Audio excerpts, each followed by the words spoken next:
Good morning, class. Here is the second video for the day.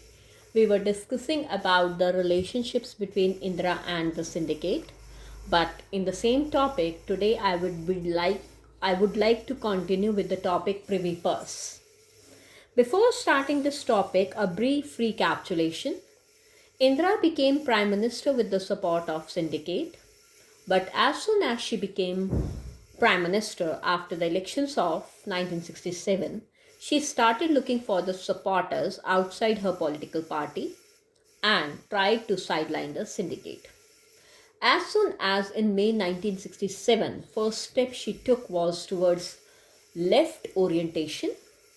She announced the 10-point program, which was approved by the Congress Working Committee and in its meeting in May 1967.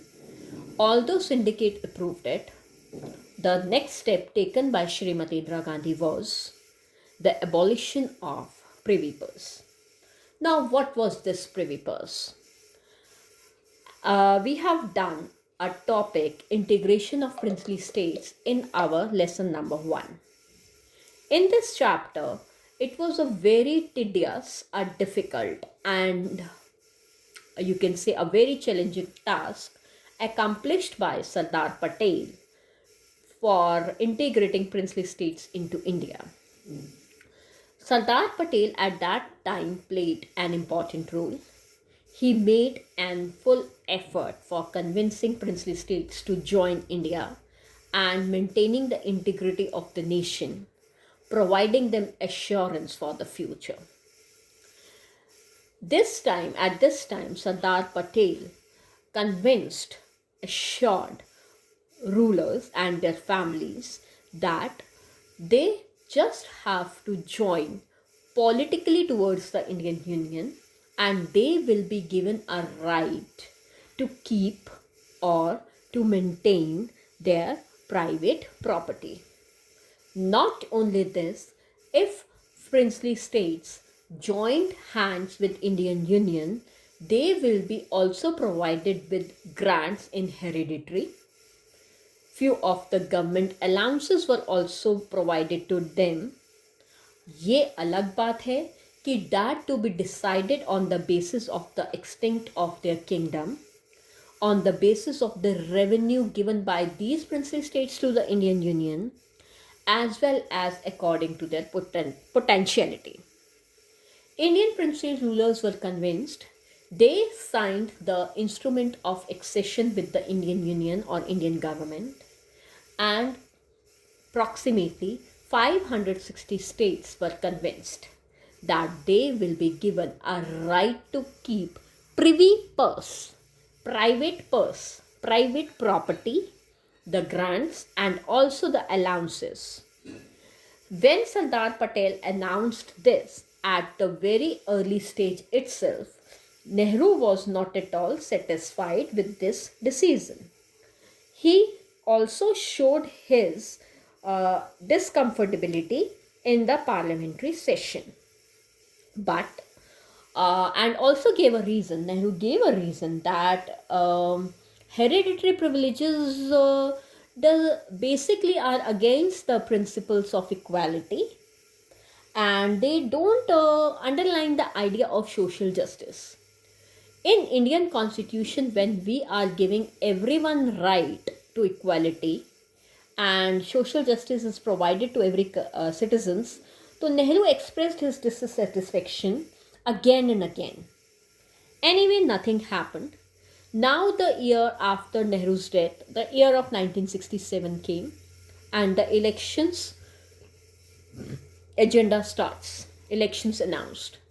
In her campaigns, in her election manifesto, Indira Gandhi supported the demand that government should abolish Privy Purse. Now, this was not at all accepted by that then leader Morarji Desai ji. Okay? Morarji Desai called that this is not the right of the government, and moreover it to be considered as a breach of faith to the Indian provinces.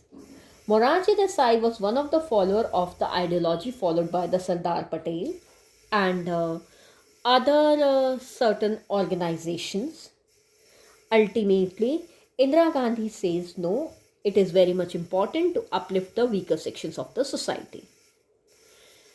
The result was that 1967 elections were won. India came to the power. India sidelined the syndicate leaders. The next step taken by Srimati Indira Gandhi was that she brought the bill into the parliament. A constitutional amendment was tried to be made in year 1970, but it was halted.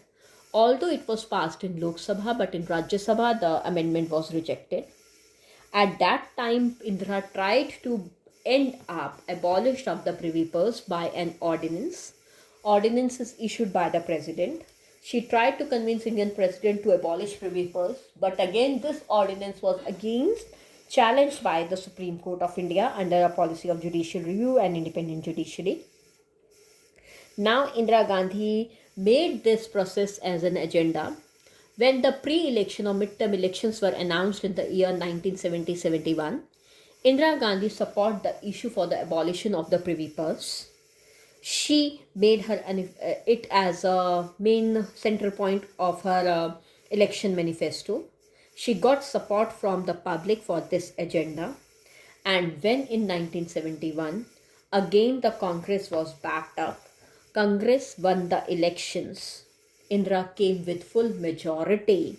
The constitution was amended. All the legal obstacles were removed and Privy Purse was abolished by 1971. One of the most important thing to remember, rest please go through the reading of your book, and we will be continuing our next topic with the split in the Congress.